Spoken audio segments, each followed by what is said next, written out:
Bonjour, donc moi je vais vous parler des tout premiers résultats du projet UNETORS, donc qui concerne les besoins européens des exploitations agricoles équines.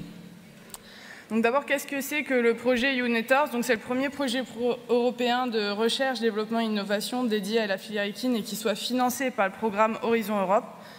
C'est un projet de réseau thématique et de transfert de connaissances pour favoriser le partage de connaissances et l'amélioration de la résilience et de la performance des exploitations agricoles équines. C'est un projet multi-acteurs de 3 millions d'euros de budget sur une durée de 4 ans avec 15 partenaires et 9 pays. Donc, quelles sont les étapes du projet? Donc, on a 5 grandes étapes. L'année dernière, on s'est concentré sur l'identification des besoins pour lesquels je vais vous présenter les résultats. Ça s'est achevé en décembre. La deuxième étape dans laquelle on est en ce moment, c'est l'identification des solutions à l'échelle européenne.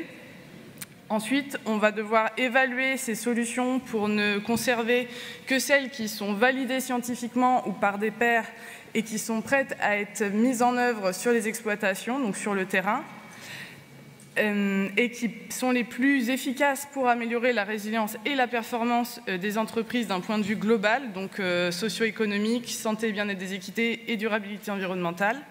Ensuite, on aura une phase d'adaptation des solutions parce qu'en fonction des contextes nationaux, une solution finlandaise dans un système finlandais ne va pas forcément être applicable dans un système roumain, par exemple, et encore moins transposable directement au Portugal.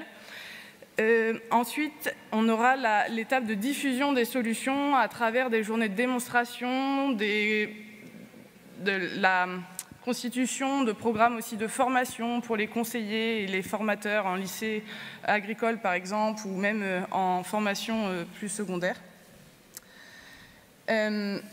Et donc là, pour l'identification des besoins, la méthodologie, ça a été une quarantaine d'entretiens semi-directifs par pays auprès d'exploitants agricoles équins, donc ont été conduits entre juin et novembre l'année dernière.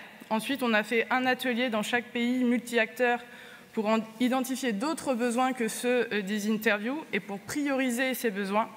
Ensuite, on a eu une consultation plutôt d'ordre politique dans chaque pays pour s'assurer que c'était aussi une vision partagée avec les représentants socioprofessionnels des filières dans chaque pays.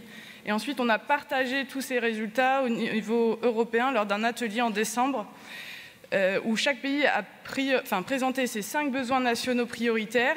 Et ensuite, on a essayé d'identifier des points communs entre tous les pays pour définir les priorités de travail du projet.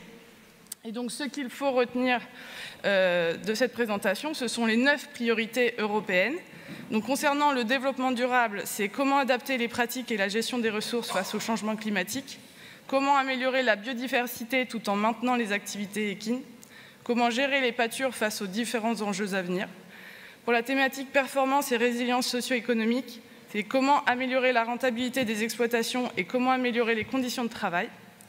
Pour la santé et le bien-être des équidés, on a 2 priorités. Quelles pratiques peuvent être mises en œuvre pour favoriser les mesures de biosécurité et prévenir les maladies émergentes? Comment améliorer les conditions d'hébergement des chevaux d'un point de vue du bien-être? Et ensuite, on avait 2 priorités plus transversales qui sont comment gérer les problématiques liées à l'accès aux terres agricoles, ça c'est vraiment partagé par tous les pays, et comment améliorer la formation et le transfert des connaissances. Et donc, on a beaucoup d'autres actions dans le projet et je vous invite à venir me voir aux pauses posters pour échanger sur le projet UNETORS et nous rejoindre. Merci.